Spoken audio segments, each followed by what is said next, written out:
c'est une présentation où le conférencier est à l'extérieur. Donc, M. Morin est à l'extérieur, il n'est pas dans nos bureaux. Donc, c'est une première pour ce webinaire. Je me présente, je m'appelle Claudie Noël et je vais être votre modératrice pour l'événement. Et je tiens à vous remercier d'être présent pour cette présentation. Donc, le webinaire d'aujourd'hui va nous permettre de répondre à la question quels sont les différents types de médicaments et quels sont les modes d'action de ceux-ci. Tout d'abord, j'aimerais vous présenter notre conférencier d'aujourd'hui, M. Nicolas Morin. Donc, Monsieur Morin est un pharmacien œuvrant en milieu communautaire et hospitalier depuis 2007. Il étudie présentement au doctorat en médecine à l'Université Laval. Il a pratiqué la pharmacie d'hôpital à l'hôpital de l'Enfant Jésus, tout en complétant un doctorat de recherche sur la maladie de Parkinson à l'Université Laval. Monsieur Morin a également enseigné aux étudiants du doctorat de premier cycle en pharmacie et a effectué un stage postdoctoral en neuropharmacologie et sur les troubles du mouvement à l'Université de Duke en Caroline du Nord. Donc, avant de lui céder la parole, uniquement vous aviser qu'en bas à gauche, vous allez retrouver une petite section, c'est marqué « Posez vos questions ici ». Donc, si pendant la conférence, vous avez des questions qui sont d'aspect technique, je vais me faire un plaisir d'y répondre immédiatement. Mais s'il y a des questions par rapport au contenu de la présentation de M. Morin, nous allons avoir une période de questions à la fin de la présentation et je vais lire les questions à voix haute et M. Morin va pouvoir y répondre. Donc, sur ça, je vais céder la parole à M. Morin. Donc, bonjour à tous. C'est vraiment un plaisir pour moi aujourd'hui. C'est ma première expérience de webconférence. Donc, on va voir comment ça va fonctionner. Donc, j'ai été au congrès la semaine dernière. Donc, s'il y a des gens qui m'ont rencontré, ben, je vous salue et je souhaite la bienvenue également aux gens que je connais pas là, dans ce forum. Donc, aujourd'hui, je vais vous parler des traitements et des modes d'action des médicaments spécialement utilisés là, dans la maladie de Parkinson. Donc, je vais changer de slide. Donc, voici le plan de la présentation. Je vais faire une très brève révision de la littérature sur la maladie de Parkinson, juste vous expliquer en gros c'est quoi les changements qui se passent au niveau du cerveau et les changements moteurs. Je vais également, au cours de la présentation, vous parler des complications motrices induites par la levodopa. Et par la suite, le cœur du sujet, ça va être vraiment les traitements. Donc, je vais vous parler des différentes cibles pharmacologiques, les mécanismes d'action des différentes classes de médicaments et bien sûr des effets indésirables. Donc, la maladie de Parkinson, comme vous savez probablement, c'est une maladie neurodégénérative qui va se placer au deuxième rang de l'ensemble des maladies neurodégénératives, tout de suite après la maladie d'Alzheimer. Donc, c'est une maladie très importante. Au niveau de la prévalence, donc l'incidence de la population, eh bien, on rapporte que ça va toucher environ 0,3 % de l'ensemble de la population. Et avec le vieillissement de la population, ça va augmenter à 1 %. Donc, chez la population de 60 ans et plus, ça va augmenter à 1 %. De 2010 à 2030, eh bien, on prévoit que le nombre de patients atteints de la maladie vont doubler. Donc, ça va passer de 120 000 à 250 000. Et donc, ça va bien sûr engendrer une augmentation importante des coûts de soins de santé, d'où l'importance de peut-être trouver une façon de ralentir l'évolution de cette maladie.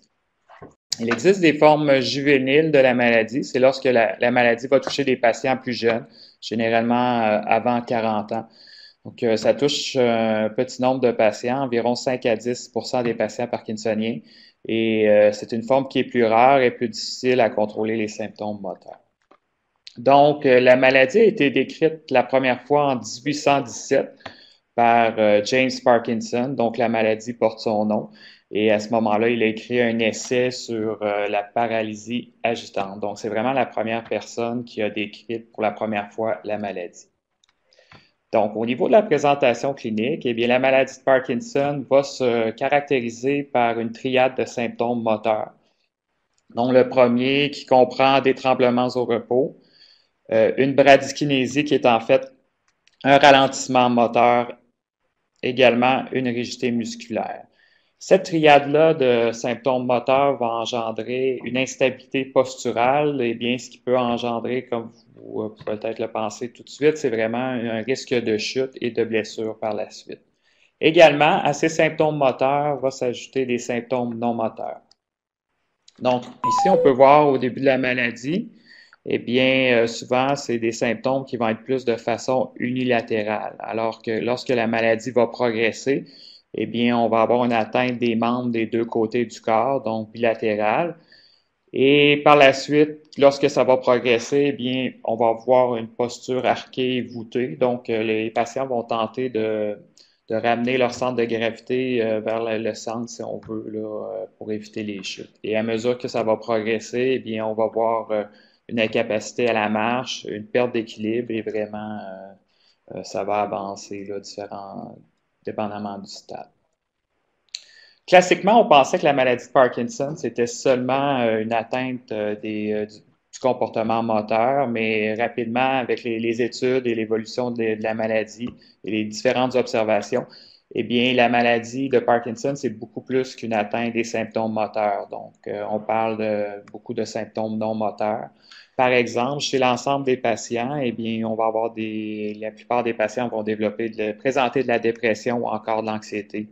Il y a également des désordres cognitifs qui sont associés, tels que de la démence, par exemple. Les troubles de sommeil sont très importants chez les patients également. Donc, les études rapportent que ça peut toucher environ 70% des patients. Il y a également une dysfonction au niveau du système autonome. Donc, les patients vont présenter de la constipation et l'hypotension orthostatique, qui est en fait ça peut être une perte d'équilibre. Des étourdissements, là, lorsqu'on passe, par exemple, de la position assise à debout, donc ce qui peut amener une perte d'équilibre. Il y a également des troubles sensoriels tels qu'une dysfonction olfactive qui est rapportée. Et on rapporte également de la fatigue et une perte de poids. Donc, ce sont c'est beaucoup plus. La maladie touche plusieurs aspects de la vie, apporte des dysfonctions au niveau corporel, en plus de la dysfonction motrice. Donc, comment expliquer la maladie de Parkinson? Donc, on parle d'une maladie neurodégénérative. Eh bien, ça va toucher le cerveau. Donc, dans la maladie, ce qui arrive, c'est qu'il y a une dégénérescence des neurones de la dopamine. Donc, on va avoir une perte des neurones dopaminergiques au niveau de la substance noire. Donc, c'est vraiment au niveau de ce noyau-là qu'il y a un changement et de ses projections au niveau du striatum. Donc, lorsqu'on compare un cerveau d'un patient non atteint de la maladie à un patient parkinsonien, eh bien, on remarque que justement, il y a une neurodégénérescence. Donc, ici, je vous le montre à l'aide de coupes histologiques post-mortem. Eh bien, on remarque que dans la substance noire des baisses en neuromélanine, qui est en fait un pigment causé par les neurones dopaminergiques. Donc, ici, on a un patient sain, c'est plus foncé, il y a plus de neuromélanine, alors que dans le patient parkinsonien, eh bien, on a une perte de ce pigment-là qui nous donne l'information qu'il y a une mort de ces neurones. Également, au niveau de l'imagerie, eh bien, on peut mesurer le transporteur de la dopamine. Et encore une fois, chez un patient, ici, je les ai inversés peut-être, là, chez un patient témoin, eh bien, on a plus de transporteurs, alors que chez un patient atteint, c'est diminué. Donc, qui nous laisse remarquer qu'il y a une neurodégénérescence de ces neurones. Donc, encore ici, sensiblement la même image. Donc, on voit la perte de neuromélanine dans une coupe de cerveau post-mortem de patients atteints. Ici, ça, c'est des coupes que, lorsque j'ai fait de la recherche dans notre laboratoire, des anciens collègues avaient coupé les cerveaux. Puis, on peut, à l'aide de ligands particuliers, aller marquer le transporteur de la dopamine. Et ici, on peut voir que chez un sujet de contrôle, eh bien, on a un bon marquage, c'est plus foncé, alors que chez les patients atteints de la maladie, donc, on a une perte de ce transporteur-là qui nous laisse, qui donne l'information qu'il y a une mort neuronale là, au niveau du cerveau. Également, c'est très complexe. Donc, ici, on a la substance noire qui est ici. Et elle, ce qu'elle va faire, je vous ai parlé de dopamine, eh bien, c'est ça, elle va projeter. Il y a beaucoup de connexions ces neurones-là vont aller se connecter à plusieurs noyaux au niveau du cerveau pour libérer de la dopamine et avoir des effets tels qu'un effet moteur, par exemple. Donc, on peut voir si on suit les différentes flèches, eh bien, c'est vraiment le point de départ du mouvement. OK? Donc, suite à la mort de ces neurones-là, eh bien, on va avoir une diminution de la transmission et de l'intégration de différents noyaux. Et ce qui est important de savoir, c'est que les manifestations motrices, eh bien, des premiers symptômes vont se voir lorsqu'il va y avoir une perte d'environ 80% de la dopamine dans les noyaux d'intérêt et une perte de 50% des neurones dopaminergiques. Donc, lorsqu'on a les premiers symptômes, il y a quand même la moitié des neurones qui ont dégénéré. Donc, malheureusement, les dommages sont déjà avancés et sont faits. D'où l'importance peut-être de trouver, il y a de la recherche qui se fait à ce niveau-là pour prévenir l'évolution, pouvoir détecter la maladie plus précocement pour vraiment prévenir une perte au niveau de ces neurones. Également, je vous ai parlé de dopamine, mais il y a également d'autres systèmes de neurotransmetteurs qui vont être impliqués. On a des pertes neuronales dans différents noyaux qui impliquent la noradrénaline, l'acétylcholine et la sérotonine. Donc, ces pertes de noyaux-là, de différents neurotransmetteurs dans ces noyaux-là pourraient expliquer, par exemple, les symptômes tels que la dépression et les symptômes non moteurs dont je vous ai parlé. Également, ça c'est plutôt complexe, mais c'est juste pour vous montrer que la dopamine, c'est un neurotransmetteur, donc elle est emmagasinée dans une neurone présynaptique, puis par la suite elle est libérée pour aller stimuler l'élément postsynaptique. Et donc, par la suite, il va y avoir une transmission, si on veut, de courant pour transmettre l'énergie. Donc, c'est vraiment cette dopamine-là qui est diminuée. Donc, on vient couper la transmission entre l'élément pré- et post-synaptique. Également, donc, tout ce qui affecte la dopamine, donc la production, son transporteur que je vous ai montré sur des images, va être diminué et changé à ce niveau-là. Ici, c'est juste pour vous montrer au niveau du cerveau, sur une coupe de côté ou de face, eh bien, la substance noire, qui dégénèrent, c'est les petits noyaux noirs qu'on voit ici. Et ces derniers vont avoir envoyé de la dopamine dans des endroits d'intérêt. Il va impliquer également des boucles motrices, plusieurs liens entre les noyaux qui vont favoriser le mouvement. Donc, par exemple, le codé, le putamen et les globus pallidus. Donc, c'est juste pour vous montrer à quel endroit on a une atteinte au niveau du cerveau. Ici, c'est très complexe encore. C'est tout simplement pour vous montrer que les voies de signalisation, ça peut être très complexe. Donc, ici, on a notre substance noire qui va envoyer de la dopamine au striatum, puis par la suite, il y a des boucles motrices de la signalisation qui va avoir un effet mouvement. On va le revoir un peu plus tard, mais je ne veux pas aller dans les détails parce que c'est très complexe. Donc, ici, c'est une façon schématisée. Je vais vraiment juste vous montrer l'essentiel de ce qui se passe. Donc, chez un individu normal, eh bien, le centre de l'effet mouvement, c'est vraiment la substance noire ici, OK, qui va envoyer DA, ça veut dire de la dopamine. La dopamine va être libérée pour stimuler les récepteurs dopaminergiques D1 et D2. Donc, suite à cette stimulation-là, bien, on a une signalisation entre les noyaux.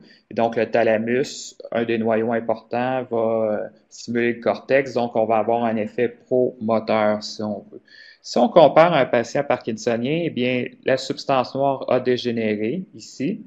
Et donc, on n'a plus notre dopamine. Là. On a vraiment la perte de dopamine. Donc, les récepteurs D1 et D2, donc le type 1 et 2 de la dopamine au niveau du striatum, ne peuvent plus être à ce moment-là être stimulés et avoir notre effet moteur. Donc, je parle de ça rapidement. C'est un peu la cible d'action des médicaments qu'on va voir un peu plus tard. Donc, au striatum, récepteur D1 et D2 de la dopamine. Suite à la mort de la substance noire, on n'a plus de stimulation et donc on a une perte dans la signalisation grossièrement. Donc, le traitement, il y a plusieurs volets. Le premier volet, c'est vraiment l'aspect non pharmacologique qui est, à mon avis, très, très, très important. On a bien beau avoir des médicaments ou des méthodes, mais c'est important, on va le voir pourquoi, de bien contrôler. Puis c'est vraiment la base du traitement, là. Donc, tout d'abord, chez nos patients, c'est important d'avoir un support psychosocial. Donc, c'est toujours difficile de recevoir un diagnostic de maladie de Parkinson. Ça va affecter plusieurs aspects de notre vie, notre travail, l'aspect psychosocial. Donc, c'est bon d'avoir un support avec l'équipe multi et les différents intervenants. Autre chose importante, donc les différents professionnels de la santé vont donner de l'enseignement aux patients. Et c'est vraiment important ce point-là. Donc, si les patients comprennent bien leur maladie, ils vont pouvoir mieux intégrer leur traitement. Donc, ça va avoir un effet sur l'évolution, les complications et également les thérapies sur la maladie de Parkinson.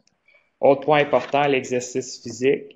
Donc, c'est important, ça va favoriser un assouplissement des muscles, un renforcement de la musculature et ça va augmenter également les capacités cardiovasculaires du patient. Également, comme j'en ai parlé, un suivi par un service de physiothérapie pour faire de l'exercice et également l'équipe multi.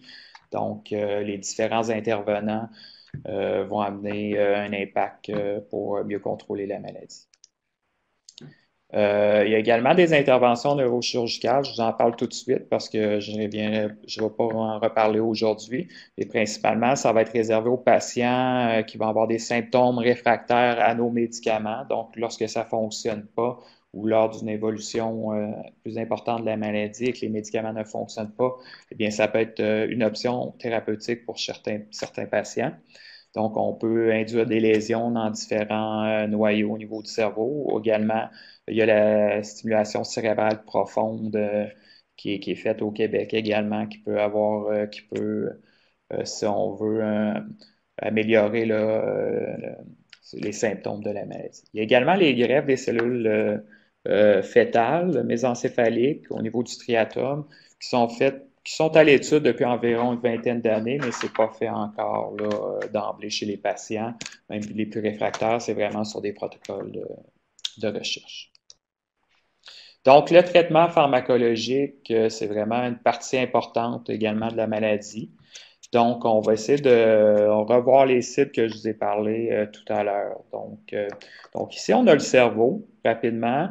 Donc, le cerveau, le système nerveux central va être protégé de l'extérieur de la circulation sanguine par ce qu'on appelle la barrière hémato-encéphalique. Donc, ça, c'est un filtre, si on veut, qui va protéger notre cerveau des éléments toxiques du sang ou des déchets métaboliques qu'on peut avoir. Okay? Je vous parle de ça parce que, en fait, dans le but pour remplacer la dopamine, il y a plusieurs options qu'on va voir.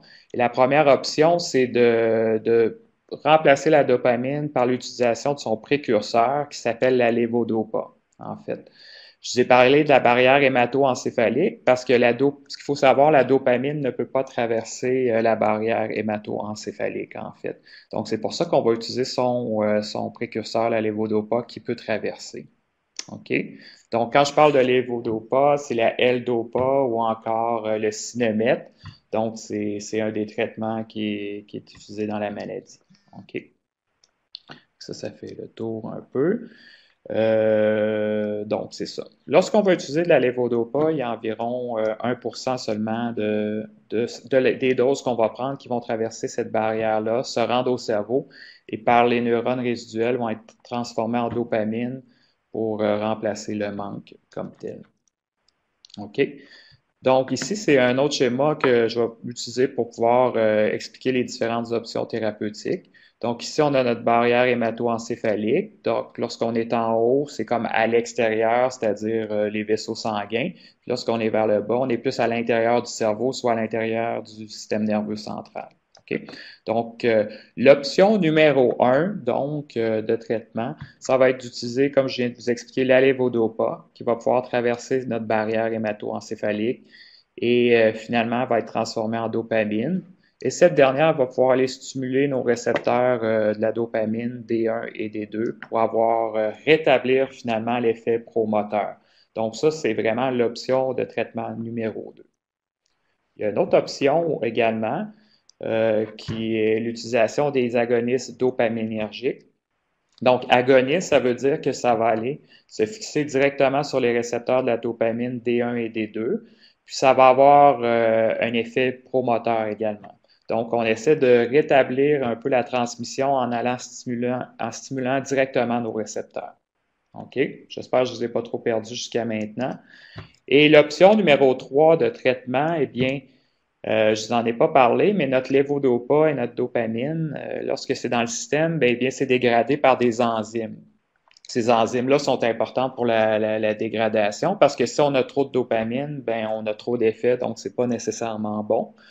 Donc, si on est au niveau à l'extérieur du système nerveux central, donc Il y a deux enzymes, donc la COMT, c'est la catéchol O-méthyltransférase, excusez-moi.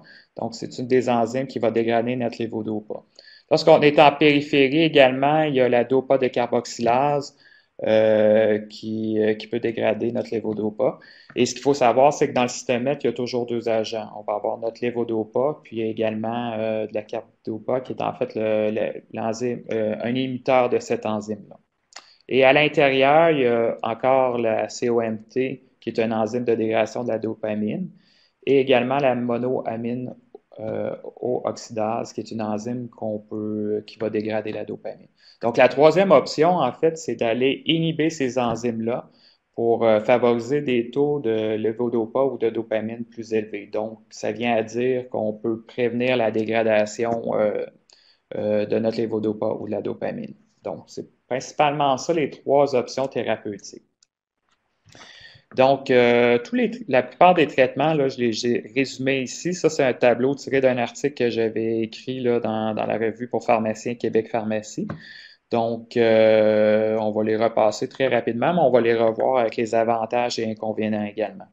Donc, l'option numéro 1 que je vous ai parlé, c'est de remplacer la dopamine au cerveau par son précurseur. Donc, on parle de l'élévodopa et de son inhibiteur de l'enzyme, la carbidopa. Donc, il existe des formes régulières qu'on va prendre, qui est le cinémètre, en fait, qu'on peut prendre périodiquement aux 3, 4, 5, 6 heures, dépendamment de l'évolution de la maladie. Et il y a également une forme CR, donc cinémètre CR, qui va avoir, lorsque ce comprimé-là va être pris, il va avoir une dégradation et une libération qui va être beaucoup plus lente. Et donc, l'avantage, c'est qu'on peut prendre ce médicament-là. L'effet du médicament, au lieu d'être 3-4 heures, va être plutôt 6 heures, dépendamment encore là de l'évolution de la maladie. Okay? Donc, c'est une forme à libération prolongée. Au niveau de l'option numéro 2, soit d'aller stimuler nos récepteurs directement avec des molécules chimiques sans passer par les précurseurs, eh bien, on a les agonistes dopaminergiques. Donc, peut-être vous avez déjà entendu parler de pramipexole ou Mirapex, le Ropinol ou le Requip ou le Parlodel. Donc, c'est des agents qui sont des agonistes dopaminergiques. Également, l'option numéro 3, comme je vous ai montré sur le schéma, eh bien, c'est d'aller éliminer nos enzymes de dégradation. Donc, si je vous parle de Contant, Entacapone, Tolcapone ou encore les inhibiteurs de la MAO-B, donc sélégiline ou gazagiline, eh bien, ce sont des médicaments qui vont agir spécifiquement sur la dégradation des enzymes. Il y a deux autres classes de médicaments que je n'ai pas pu illustrer sur le schéma. Donc, on parle des anticholinergiques et des antagonistes du récepteur NMDA qui jouent sur le système du glutamate. Eh bien, ces agents-là agissent sur un autre système de neurotransmetteurs. Donc, je les ai classés dans autres systèmes de neurotransmetteurs.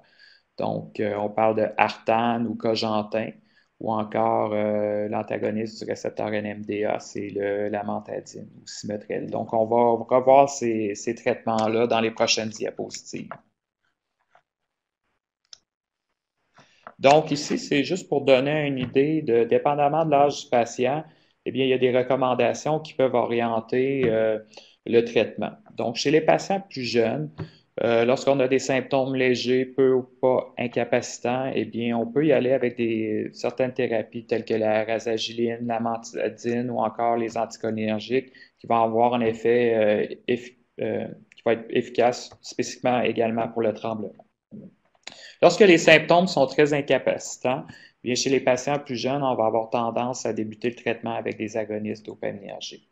Chez les patients plus vieux, donc après 55 à 60 ans environ, si on a des symptômes légers, eh bien, ça va être encore la même chose, donc rasagiline, amantadine ou les anticholinergiques.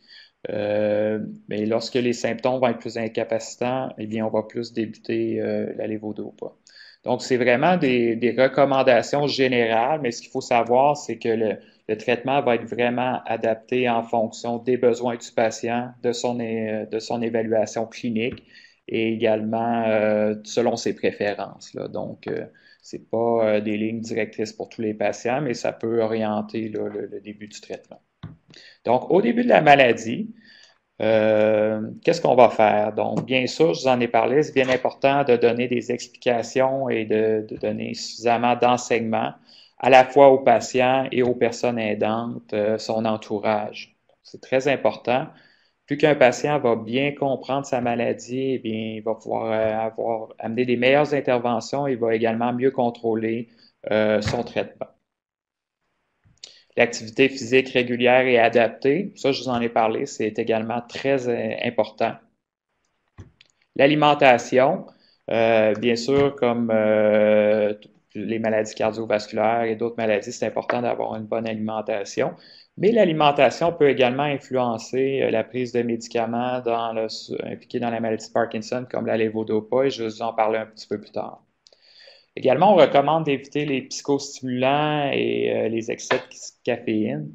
Donc, tout ce qui est, par exemple, les boissons Red Bull ou encore Energy Star, principalement Red Bull ou la caféine, eh bien, ce qui est important de savoir, c'est que ça peut augmenter les tremblements. Donc, on recommande d'éviter pour pas amplifier là, le tremblement qui est vu dans la maladie.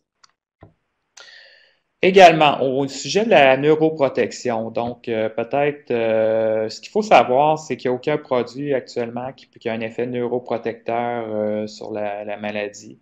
Donc, si vous allez dans un produit, dans un magasin de produits naturels, puis qu'on essaie de vous vendre des produits pour retarder l'évolution de la maladie ou vraiment protéger le cerveau, ben actuellement, les études ont montré qu'il n'y avait aucun effet. Donc, il y a eu des études avec la vitamine E, la vitamine C, un antioxydant, la coenzyme Q10, donc qui ont démontré qu'il n'y avait aucun effet sur l'évolution de la maladie.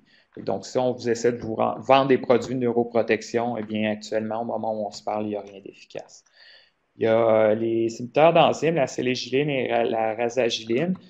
Ce sont des médicaments que je vous ai présentés tout à l'heure. Il y a eu des études où on pensait qu'on pouvait peut-être retarder l'évolution de la maladie. Non, malheureusement, ça a été démontré négatif, comme de quoi ces médicaments-là utilisés dans le Parkinson ne ralentissent pas l'évolution de la maladie.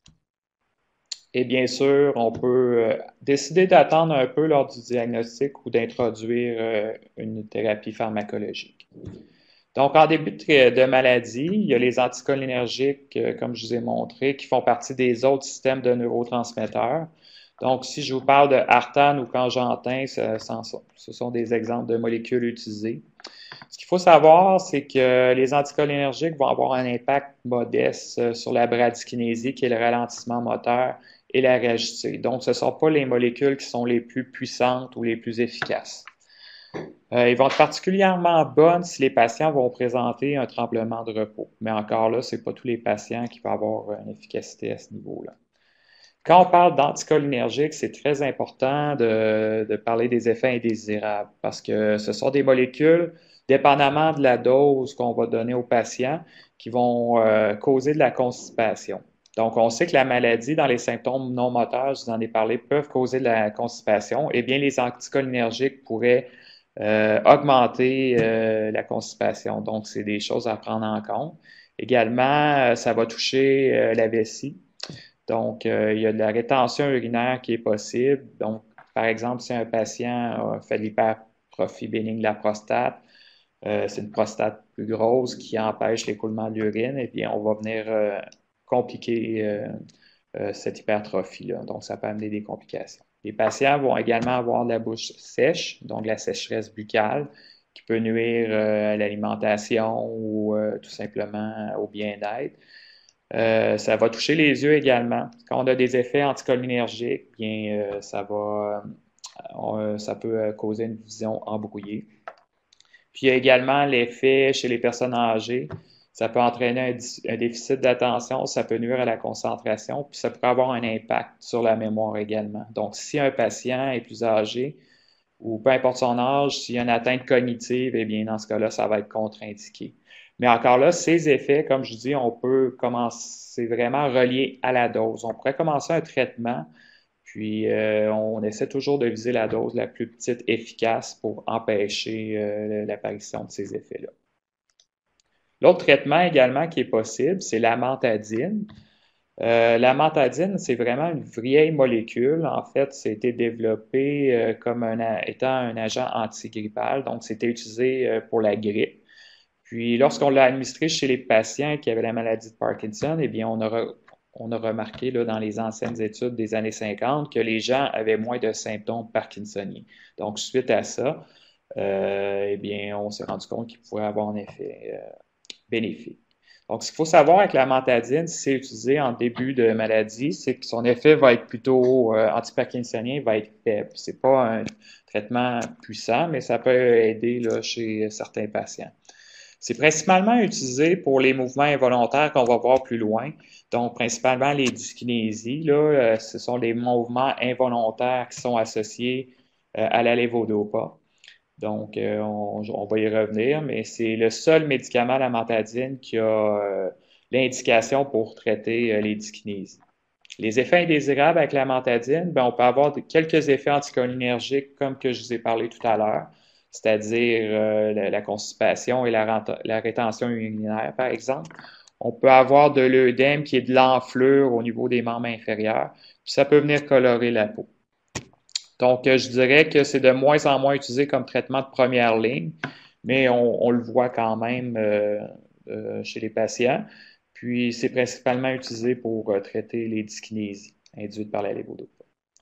L'option 3, c'est, comme je vous ai présenté tantôt, c'est les imiteurs de la monoamine oxydase, donc la sélégiline ou la rasagiline, qui sont nos imiteurs qui vont prévenir la dégradation de la dopamine. Donc, comme je vous ai parlé tout à l'heure, il y a eu des études en neuroprotection. Donc, ce qu'il faut retenir, c'est qu'il n'y a aucun effet neuroprotecteur pour ralentir l'évolution de la maladie de Parkinson. Et quand c'est utilisé faible, quand c'est utilisé seul comme traitement, eh bien, ça a un effet seul. Donc, souvent, ça va être utilisé en traitement d'appoint avec la lévodopa pour pouvoir potentialiser la lévodopa.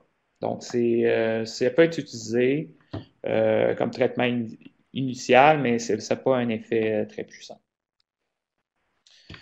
L'autre classe, l'option numéro 2 que je vous ai montré sur mon schéma tout à l'heure, donc on parle des agonistes dopaminergiques. Donc, ce sont des molécules chimiques qui vont venir stimuler directement les récepteurs de la dopamine, donc récepteurs D1 et D2.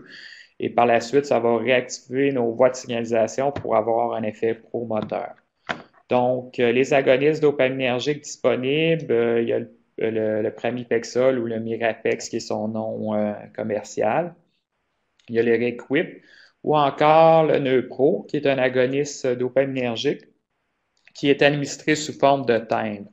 Donc, on peut coller un timbre, ça dure toute la journée. Puis, il n'y a pas vraiment d'avantage d'utiliser le timbre, c'est juste qu'on n'a pas un médicament de moins à prendre par la bouche comme tel. L'avantage des agonistes dopaminergiques, c'est qu'on a une action prolongée.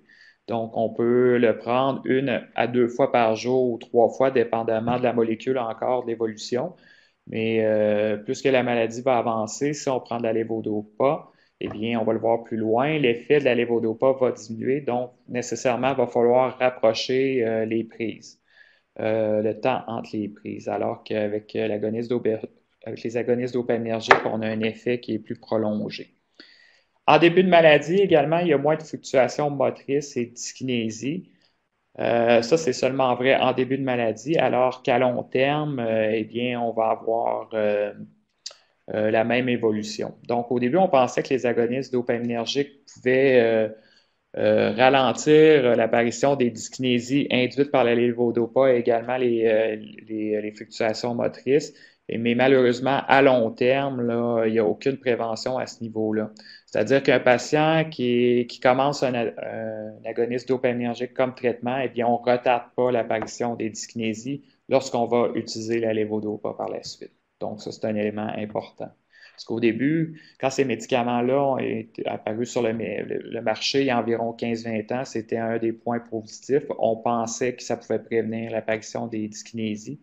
Et après un certain temps, bien, on s'est rendu compte qu'il n'y avait pas de prévention à ce niveau-là.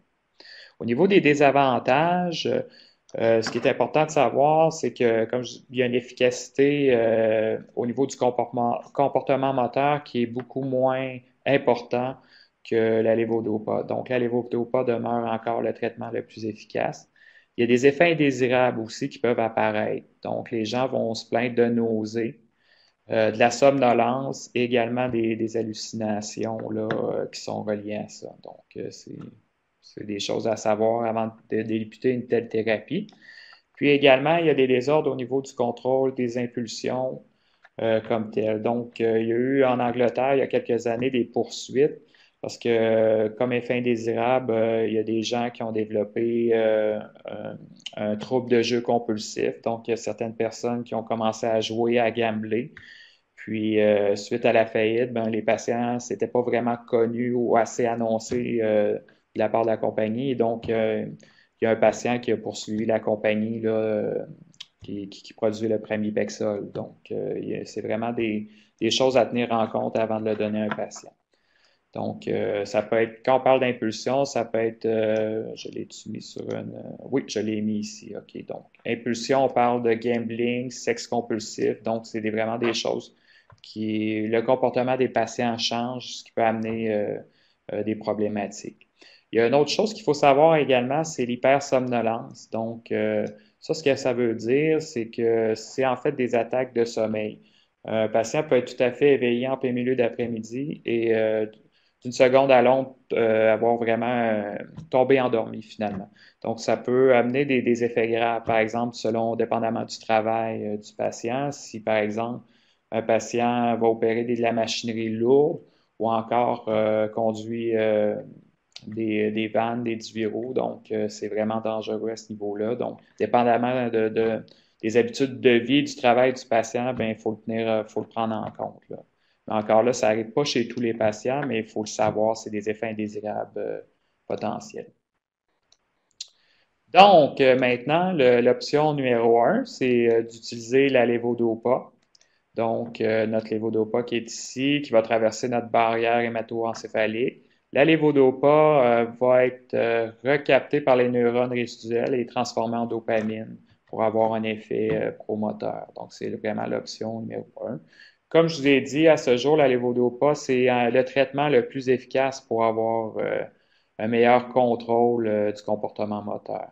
Mais toutefois, après 5 à 10 ans de traitement, il y a beaucoup de patients là, qui vont développer des complications motrices, ce qui va nuire un peu à ce traitement-là. Mais il y a des façons de,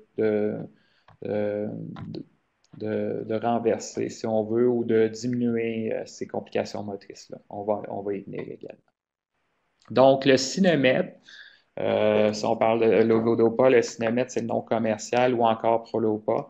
Donc, c'est un agent, comme je l'ai dit, qui va remplacer le manque de dopamine au niveau du cerveau. Donc, on vient pas stimuler notre récepteur, on vient stimuler notre récepteur, mais pas avec une molécule chimique. On fait juste remplacer la dopamine qui est manquante. Donc, ça demeure la médication la plus efficace pour les manifestations motrices, principalement la rigidité et la bradykinésie, qui est le ralentissement moteur. Toutefois, il faut savoir qu'il y a un effet plus variable sur le tremblement au repos. Il y avait également des mythes, des fausses croyances, comme de quoi la levodopa pouvait, par exemple, accélérer l'évolution de la maladie de Parkinson, soit en induisant des changements chimiques au cerveau, ce qu'on appelle le stress oxydatif. Mais ça, c'était vrai, on le croyait il y a environ une trentaine d'années, mais les études nous ont montré que il n'y avait pas d'accélération ou de dégénérescence supplémentaire de la maladie de Parkinson suite à l'utilisation de la levodopa. Donc, c'est un traitement qui est sécuritaire à ce niveau-là. Le désavantage de la levodopa, malgré que ce soit le traitement le plus efficace, eh bien, la durée d'action est plus courte qu'un agoniste dopaminergique. Et à mesure que la maladie va progresser, eh bien, on va avoir des fluctuations motrices. Donc, par exemple, une perte de l'effet du wearing off, ce qui est une perte de l'effet dans le temps de notre levodopa. Donc, c'est vraiment un des avantages de cette thérapie-là. Également, au niveau de l'alimentation. Donc, il y a une compétition de la levodopa avec certaines protéines au niveau de l'intestin. Donc, en fait, quand on mange des protéines, éventuellement, ils vont être absorbés par l'intestin. Donc, si on peut se l'imaginer, les protéines vont passer par une porte pour rentrer dans la circulation sanguine. Eh bien, la levodopa, en fait, prend la même porte. Et à ce moment-là, il se crée comme une compétition entre les deux. Et si on mange des protéines avant notre lévodopa, ce qu'il faut savoir, c'est que la lévodopa n'est pas bien absorbée à ce moment-là. Donc, le meilleur moment, en fait, pour prendre notre lévodopa, notre cinémètre, c'est à jeun. Parce que si on a déjà mangé avant, eh bien, il risque d'avoir un mélange avec des protéines, ce qui va nuire à l'absorption.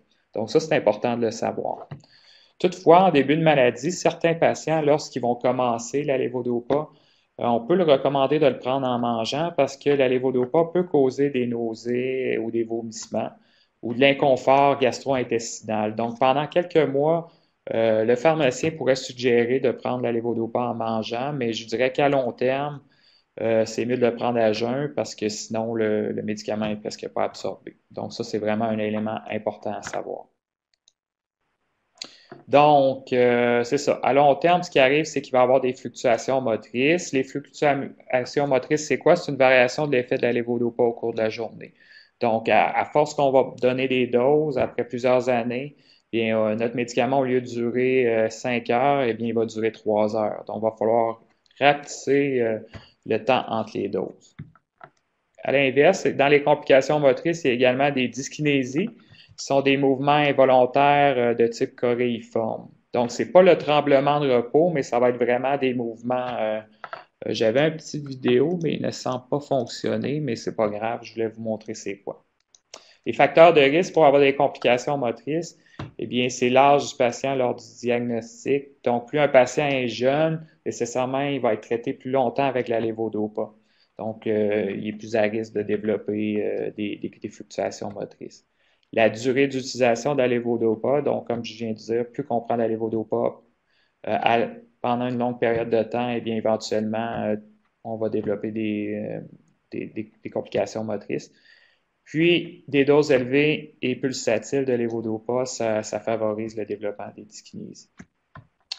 Donc, les complications motrices, juste pour vous le montrer sur un petit schéma. Donc, au début de la maladie, eh bien, on va avoir, à chaque dose de lévodopa, on va avoir un effet qui est dans la fenêtre voulue. Donc, on n'a pas de sous, de sur-réponse, c'est vraiment l'effet obtenu.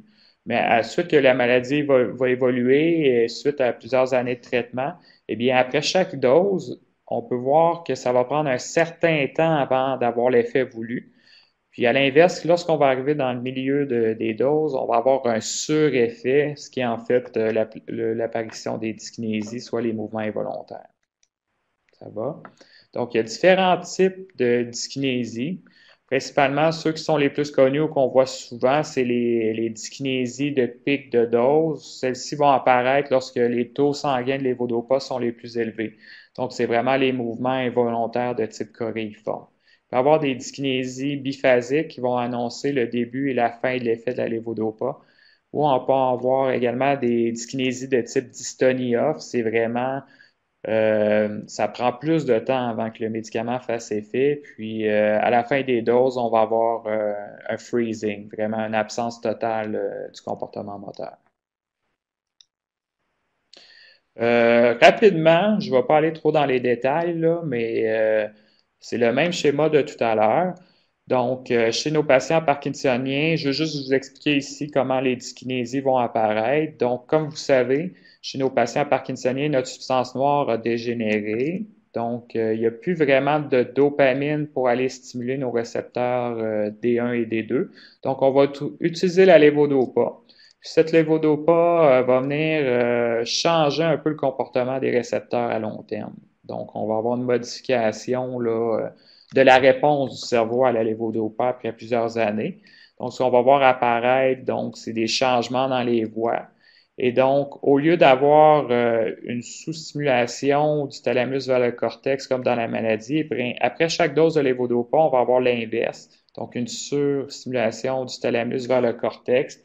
Donc, ça va apparaître les mouvements involontaires là, à ce moment-là. Donc, c'est des mouvements en surplus que le patient ne peut pas vraiment contrôler. Donc, les stratégies pour diminuer les complications motrices avec les médicaments, qu'est-ce qu'on peut faire? Donc, première chose, on peut diminuer les intervalles et les doses ponctuelles de lévodopa. Donc, comme je vous ai expliqué au début, la lévodopa va durer, dépendamment des patients, 4, 5, 6 heures. eh bien, une des choses, c'est vraiment de diminuer les intervalles, de le donner aux 2 ou 3 heures. Donc, en tant que pharmacien, moi, je le vois, on va préparer des piluliers, par exemple, aux patients avec 5 à 6 prises par jour. Donc, les patients vont le prendre, le médicament, vraiment plus souvent. Donc, ça, c'est une des stratégies qu'on peut utiliser pour diminuer cette complication-là. Également, on pourrait ajouter un inhibiteur d'enzymes. Donc, l'option numéro 3 que je vous ai présentée tout à l'heure. Donc, on peut utiliser le comptant. Celui-là va venir diminuer la dégradation de la dopamine et donc on va potentialiser l'effet. On peut également ajouter un agoniste dopaminergique. Donc, c'est une des options qui est possible. On peut modifier notre levodopa forme régulière pour une forme CR qui va avoir un effet beaucoup plus soutenu dans le temps. Et donc, c'est une des options qui est possible de faire aussi. On peut également ajouter les inhibiteurs d'enzymes sélégiline ou rasagiline. Il y a également le duo DOPA qu'on va voir qui est une libération de gel de lévodopa au niveau intestinal. On va le voir un peu plus tard, donc c'est une des options. Et également pour les patients dont toutes les options pharmacologiques ne fonctionnent plus bien, eh bien, il y a l'option de la chirurgie, donc la stimulation cérébrale profonde qui peut être faite. Donc, comme je vous ai dit, une des options, c'est l'option numéro 3. Donc, par exemple, on peut utiliser l'antacapone, qui est un inhibiteur d'enzymes. Ce que ça va faire, c'est ça va augmenter la concentration de l'évodopa au niveau du cerveau. Donc, on va avoir plus de dopamine et donc plus d'effets promoteurs. Lorsque la maladie est avancée, si on le donne seul, ça n'a pas vraiment d'effet. OK? Donc, ça, c'est une des choses. C'est principalement ça. Donc, ça permet en général d'accroître la durée de l'effet d'une dose de 30 à 45 minutes, qui est quand même significatif. Puis, chez certains patients, à l'inverse, ça pourrait accentuer les dyskinésies. Donc, le médicament qui potentialise la dopamine, eh bien, on pourrait en avoir trop et causer des dyskinésies. Ce qu'il faut savoir, c'est que l'antacapone va décolorer les urines, donc ça peut être tannant. Si on ne l'explique pas aux patients, ben, ça peut être surprenant, donc on va avoir une coloration qui est orange, puis ça peut donner également des diarrhées.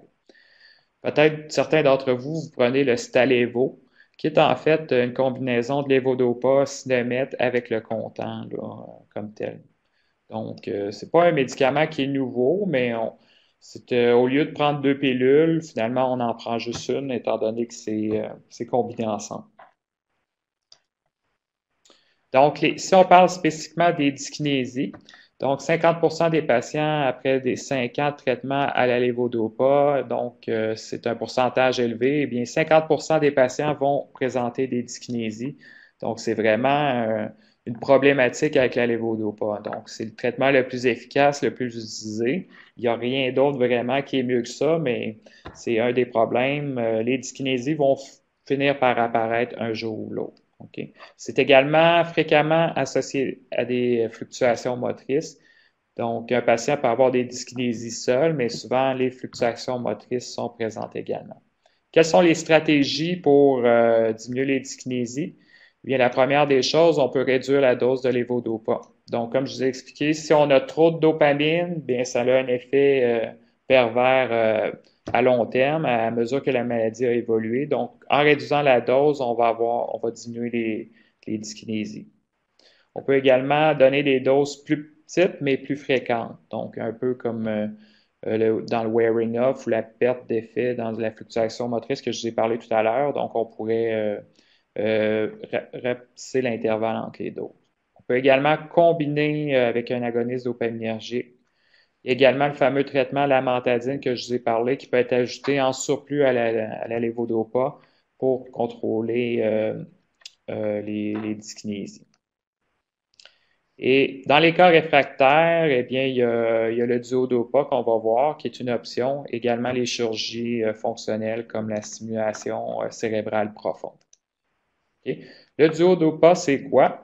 En fait, c'est que c'est un processus où on va venir délivrer un gel de lévodopa, donc du cinnamate. Ce n'est pas un nouveau médicament, mais c'est juste la façon d'administrer le médicament qui est différent. Donc, ici, on a une petite pompe avec une cassette, Puis à l'intérieur, il y a un gel de lévodopa. En fait, le gel, lorsque la pompe est activée, va monter dans la tubulure ici. Et ce qu'il faut savoir au niveau de l'abdomen ou l'estomac, il va y avoir une chirurgie qui doit être faite. Et donc, la tubulure va rentrer à l'intérieur de l'estomac, puis par la suite va rentrer dans l'intestin, ici, dans le duodénum, et ici, on est dans le jéjunum, une partie de l'intestin. Et donc, le gel de l'évodopa va être libéré ici. Pourquoi qu'on le libère ici? Eh bien, c'est à cet endroit que je vous ai parlé tantôt d'interaction avec les protéines et tout ça. Eh bien, c'est vraiment à cet endroit que la lévodopa est absorbée finalement. Donc, en libérant directement dans cet endroit-là, dans le jéjunum, dans cet endroit de l'intestin, eh bien, on peut avoir une libération qui est vraiment indépendante de l'alimentation et de la nourriture. Donc, c'est vraiment un des avantages. Puis, l'autre avantage, c'est que, c'est ça, c'est qu'on peut avoir la petite dose minimale efficace qui va être injectée de façon constante, si on veut. Donc, c'est pas, on perd les effets de pic quand on prend un comprimé, bien, on a une autre dose, puis après ça, il faut reprendre une autre dose pour avoir l'effet. Donc, avec ce processus-là qui est vraiment intéressant, c'est d'avoir une libération qui est vraiment continue dans le temps. OK. Donc, le duodopa, ce système-là, ça permet d'optimiser la pharmacothérapie, la pharmacocinétique de la lévodopa. Donc, c'est vraiment, comme je vous ai expliqué, on perd l'effet de pic d'avoir pris une dose par os, par exemple, et plutôt, on a vraiment un plateau dans les concentrations sanguines, ce qui permet d'avoir un effet plus soutenu et diminuer également les dyskinésies. Donc, c'est indiqué pour les patients qui sont réfractaires au traitement, qui ont des complications motrices invalidantes, particulièrement l'épuisement de fin d'eau. Également, la duodopa, ça peut représenter une alternative à la stimulation cérébrale profonde, surtout si le patient ne peut pas recevoir une chirurgie, par exemple, à cause de ses antécédents. Les désavantages, la duodopa, donc c'est quand même une chirurgie. Il faut introduire la tubulure avec le cathéter au niveau de l'estomac. Donc, ça nécessite une hospitalisation pour la chirurgie. Également, c'est quand même, il y a des précautions. Le patient ne peut pas faire toutes les activités de son choix parce qu'il ne faut pas accrocher le cathéter. Donc, il peut y avoir certaines limitations à ce niveau-là. Ensuite de ça, ça nécessite un suivi en gastroentérologie. Donc, ça, c'est une des choses importantes. Donc, il y a plus de consultations. Également, ça prend la disponibilité d'une équipe multi pour évaluer le patient et le rencontrer avant de, d'implanter un tel système. Puis les coûts sont relativement importants.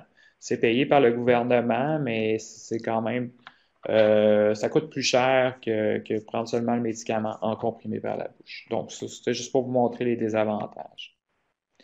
Donc, au niveau des perspectives futures, il y a beaucoup de recherches qui se fait à ce moment-ci afin d'évaluer l'implication du système du glutamate. Parce que, par exemple, la mantadine, il bloque le système du glutamate. Donc, on essaye de développer des molécules similaires qui ont des mécanismes d'action relativement semblables, des nouvelles molécules qui pourraient avoir un effet positif sur le développement des fluctuations motrices. Donc, c'est à l'étude présentement. Également, on peut utiliser des combinaisons. On veut développer, plutôt à l'étude, on essaie d'utiliser présentement des combinaisons d'antagonistes et d'agonistes, donc de pré- et post-synaptiques, donc des nouvelles molécules chimiques qui sont à l'étude pour vraiment améliorer l'efficacité de la lévodopa. Puis, c'est principalement ça. Donc, il y a quand même beaucoup de nouvelles molécules qui sont à l'étude présentement, mais il n'y a rien de nouveau sur le marché pour traiter les complications. Donc, en conclusion, comme vous pouvez voir, il y a plusieurs options pharmacologiques qui sont disponibles présentement sur le marché. Donc, c'est vraiment important d'adapter le traitement en fonction des préférences du patient et de ses activités également. C'est très important d'impliquer le patient et de son entourage et également donner beaucoup d'informations. Comme je le répète, plus qu'un patient va mieux comprendre sa maladie, puis il va pouvoir amener une meilleure intervention, mieux adapter son traitement et mieux comprendre aussi les effets indésirables. Comme patient, c'est important de ne pas hésiter à questionner les différents professionnels de la santé. Puis, si vous rencontrez votre pharmacien, lui poser des questions sur les médicaments de vente libre, quand vous voyez par exemple votre physiothérapeute, vraiment lui demander de l'information sur l'activité physique. Donc, il ne faut pas hésiter à questionner pour avoir les meilleures informations, ce qui va optimiser votre traitement. Également, la recherche est très active, donc c'est un des points positifs. Il y a vraiment, comme je l'ai dit, des molécules qui sont testées pour diminuer les fluctuations motrices ou encore les dyskinésies. Et le pilier du traitement, c'est bien sûr les mesures non pharmacologiques, donc tout ce que je vous ai présenté au début. Donc, j'espère que ça vous a plu. J'espère que c'était pas trop complexe. C'est toujours un sujet qui est quand même assez difficile à vulgariser quand on parle de médicaments, mais je pense que j'ai bien résumé les choses. Si vous avez des questions, ça va me faire plaisir d'y répondre. Donc, merci beaucoup, Monsieur Morin. On a eu quelques questions pendant la conférence, mais si vous voulez poser vos questions, utilisez la plateforme dans le centre. Donc, juste pour vous dire, OK. Monsieur Morin, il y a des gens qui vous remercient beaucoup pour la présentation. C'était une excellente présentation. Et je vais commencer avec une première question. Donc, il y a quelqu'un qui a qui demandait si d'utiliser certains produits comme là ici on a donné l'exemple de l'huile coconut avec les médicaments. Est-ce que ça peut aider pour la durée de la période du wear off? Est-ce que dans le fond Du wearing off, ouais. OK. Actuellement, il y a rien qui peut, il y a rien vraiment d'efficace pour, ben, en termes de produits. Est-ce que vous m'entendez bien encore? Oui. Tout le monde entend? OK, c'est bon. C'est ça, il n'y a rien vraiment d'efficace pour, en termes de produits naturels, en ce qui est justement pour traiter les fluctuations motrices ou encore diminuer les dyskinésies ou encore ralentir l'évolution de la maladie, là. D'accord. Mais c'est ça, il y a pas. J'ai présenté quelques données concernant la vitamine, la coenzyme Q10 et tout ça, mais non. Concernant l'huile de coconut, ça me dit rien, mais il n'y a aucun produit là, en termes de produits naturels pour le wearing off, malheureusement. D'accord. J'ai quelqu'un qui pose la question, quel est l'effet, là on parle du jogging ou de la marche, mais en tant que tel, de l'activité physique sur la dopamine. Donc, est-ce que vous êtes dans la capacité de nous l'expliquer un peu plus ou Je peux pas vraiment vous l'expliquer, mais tu sais, c'est connu. En fait, la dopamine, c'est comme ça donne un bien-être au niveau du cerveau. Et grosso modo, je pense que quand on dit un esprit sain dans un corps sain, eh bien, l'activité physique va nous permettre d'avoir un meilleur état psychologique. C'est probablement relié à la dopamine, mais je peux pas vraiment en parler plus, là.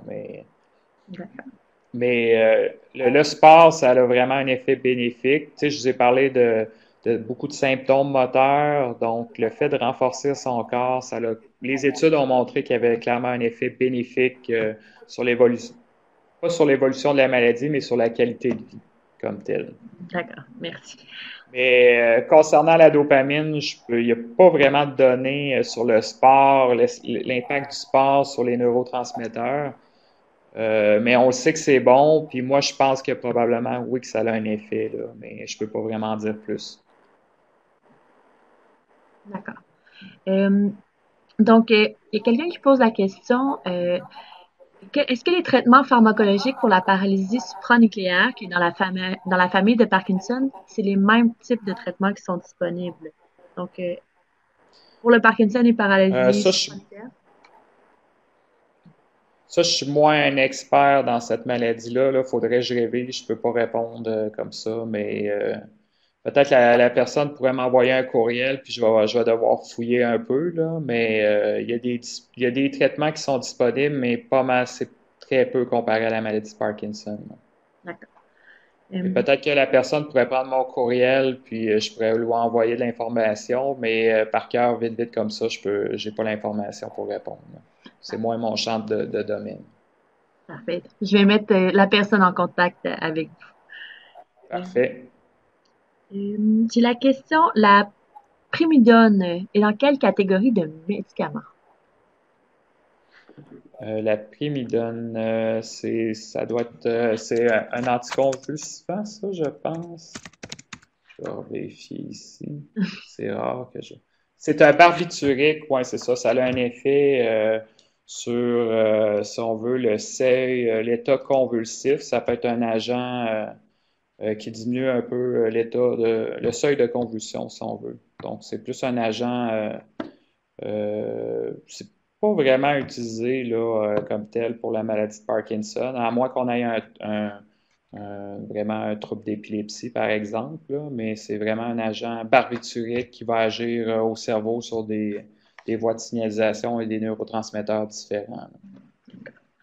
Il y a quelqu'un qui demande est-ce qu'il existe des types de médicaments qui pourraient éliminer le trop d'alpha nucléique dans le cerveau? Est-ce qu'il y a quelque chose qui est qui, des recherches ou quelque chose qui s'enligne vers ça, que vous connaissez? Euh, oui, ben, au congrès la semaine dernière, il y a eu plusieurs présentations. Encore là, c'est moins mon champ de domaine, mon champ de pratique, mais tout ce qui est antioxydant. Mais encore là, l'alpha-synucléine, c'est une protéine dans le cerveau. On ne sait pas encore si elle apparaît. euh, on ne sait pas si c'est une conséquence de la maladie ou si plutôt elle apparaît pour protéger le cerveau. Encore là, cette question-là n'est pas connue. J'avais eu la question également, puis je ne peux pas plus répondre une semaine plus tard. Mais malheureusement, là, il n'y a rien qui peut prévenir l'apparition de cette protéine-là. Là, à ma connaissance, il n'y a rien il n'y a pas de médicament pour prévenir. Mais on ne sait pas encore si c'est une conséquence ou une cause de la maladie, là. Fait que ça reste à identifier. Mais je ne connais pas d'agent ou de médicament qui peut prévenir l'apparition de l'alpha-synucléine. C'est une très bonne question. Ça pourrait être un projet de recherche. Parfait. J'ai quelques personnes qui me demandent est-ce que, donc c'est un peu aussi d'actualité, est-ce que la marijuana pourrait être un traitement intéressant? Donc, selon vos connaissances par rapport à cela et les Euh, effets, là?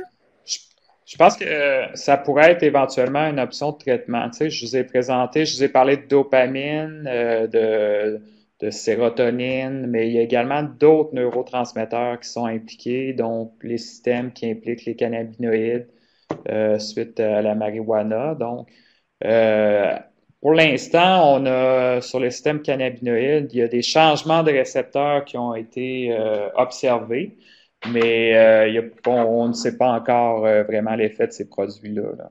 Mais peut-être éventuellement, ça pourrait avoir un effet, quelqu'un qui est très dystonique, est-ce que ça pourrait détendre les muscles? Potentiellement que oui, mais c'est vraiment, on a besoin de plus d'études pour répondre à cette question-là. D'accord. Je vois le temps passer. On va y aller avec une dernière question qui est est-ce qu'il y a la possibilité d'avoir des implants au cerveau pour essayer euh, je veux dire, de déposer de la dopamine ou d'essayer de stimuler un peu plus euh, ce système-là, mis à part les. Ben, des implants, c'est une bonne question. Je pense peut-être que ça a été à l'étude, mais vraiment, ce qui est le plus utilisé pour à ce moment-ci, c'est vraiment la stimulation cérébrale profonde. Donc, ça pourrait faire le sujet d'une présentation. Donc, on prend deux sondes, puis on va aller stimuler vraiment dans les voies que je vous ai montrées tout à l'heure, un noyau en spécifiquement, puis ça va permettre de rétablir le mouvement là, comme tel. Donc, ça peut se faire, mais de là aller délivrer directement de la dopamine au cerveau, c'est trop complexe, là. Ça pourrait pas se faire tout de suite. Donc, ce qu'on peut faire actuellement dans les chirurgies, c'est ça, c'est d'aller léser un noyau, ou encore, il y a la stimulation cérébrale profonde, là, qui est une alternative qui fonctionne, là. Par exemple, la stimulation cérébrale profonde ne va pas tout régler tous les problèmes, mais peut aider pour les dyskinésies et certains symptômes, là. Encore là, c'est moins mon domaine. Moi, c'est plus pharmaco, mais il y a quand même du potentiel à ce niveau-là également. D'accord. Merci beaucoup. Donc, ça va être c'était la dernière question, mais si vous avez d'autres questions que vous voulez poser à M. Morin, juste à les inscrire sur le clavardage ou vous pouvez utiliser les informations qui sont inscrites à droite. Donc, vous pouvez m'inscrire les questions et je vais les faire parvenir à M. Morin. Donc, je voulais vous remercier beaucoup, M. Morin, pour la présentation. C'est intéressant.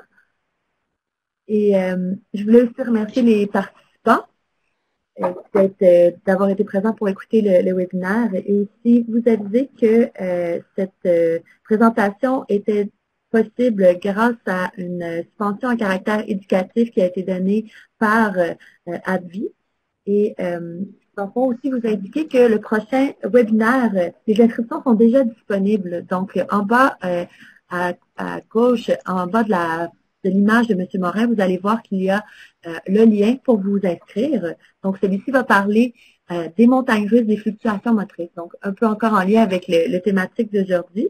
Et si vous avez des questions et si vous avez des commentaires par rapport à la présentation, n'hésitez pas. Je vous invite aussi à répondre aux 2 sondages qui sont disponibles. Et encore une fois, je vous remercie de votre participation. Je voulais encore une fois remercier M. Morin pour sa participation et sa présentation. Bien, ça m'a fait plaisir. Je vous souhaite une bonne fin de journée. Donc, c'est ça. Si vous avez d'autres questions, vous pouvez me les envoyer par courriel. Ça va me faire plaisir de vous répondre. Merci beaucoup. Merci.